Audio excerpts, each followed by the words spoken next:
हम जानते हैं कि ग्लोबली आज विमेन लीडरशिप का जो रिप्रेजेंटेशन है वो 27.6% है, और हम उसके क्लोज नहीं आ रहे हैं। हम उसको पार करके लार्जेस्ट डेमोक्रेसी, बिगेस्ट डेमोक्रेसी होने के नाते से हम 33% आरक्षण अपने सदन में लागू करने जा रहे हैं। तो मैं प्रधानमंत्री जी के उस सुशोभित को यहाँ पे वर्णन करना चाहती हूँ जो आज सुबह उन्होंने ट्वीट किया था। उसमें वे कहते हैं, विच्छुंति ही रश्मि भी विश्व माँ भासी रोचनम तात्वा मूर्ष वसूयवो गिभी करना अहुषता। इसका अर्थ है कि महिला अपने ज्ञान से जो अज्ञान का अंधेरा है उसको दूर करती है और विश्व को आलोकित करती है। इसीलिए जो लोग समृद्धि चाहते हैं, सद्भावना चाहते हैं, सद्गुण चाहते हैं, वो हमेशा मातृशक्ति और महिला का सम्मान करते हैं। इसी उम्मीद के साथ में जो अनादिकाल से महिलाओं की भूमिका रही है, उसमें आज विपक्ष भी एक ही सुर में सदन में इसको पारित करेगा, ऐसा मैं उम्मीद करती हूँ। क्योंकि हम जानते हैं कि 1966 से लेके आज हम 2026 में हैं।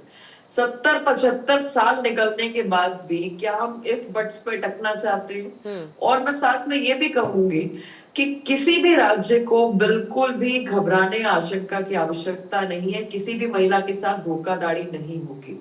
पर कांग्रेस पार्टी कभी जात के नाम पे, कभी ध्रुवीकरण के नाम पर, कभी किसी और के नाम पर, कभी धर्म के नाम पर, कब तक हम महिलाओं को रोकेंगी?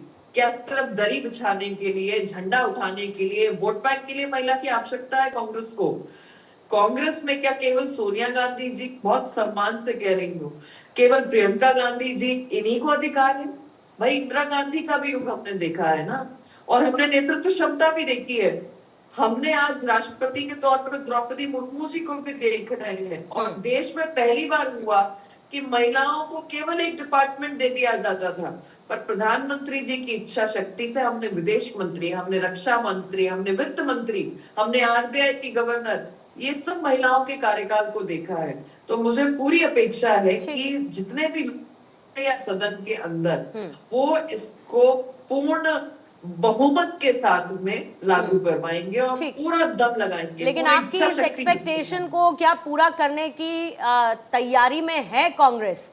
अनमा आचार्य जी, ये कहा जाता है कि इच्छा शक्ति की कमी रही आपके समय और प्राथमिकता में महिलाएं रही नहीं, लेकर आप ही आए थे इसे। मतलब जब शुरुआत 2010 की मैं करूं, फिर 2011 के बाद सेंसस हुआ, और आज जब कोई सरकार अपनी प्राथमिकता में इसको रख रही है, तब भी विपक्ष की इच्छा शक्ति इसमें कमजोर नजर आती है। ऐसा क्यों?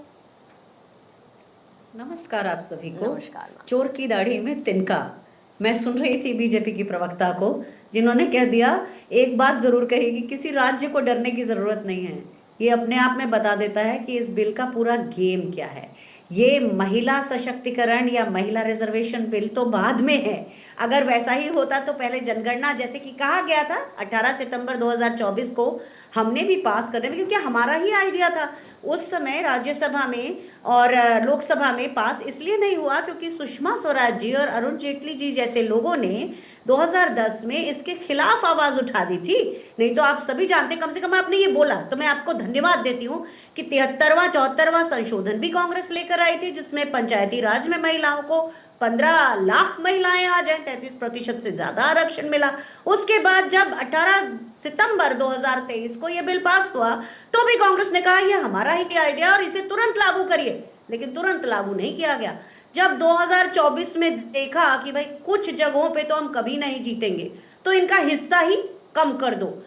तो जो हिंदू मुसलमान करते थे वो दलित सवर्ण भी करने लगे, वो अमीरी गरीबी के बीच में बड़ी खाई पाट दी और अब नॉर्थ साउथ कर रहे हैं। देखिए ये पूरी कहानी, कहीं कोई विरोध नहीं है विपक्ष का, ये गलत नैरेटिव ना जाए आपके चैनल से तो बहुत अच्छा है। मैं बताना चाहती हूँ कि ये केवल संख्या का गेम है।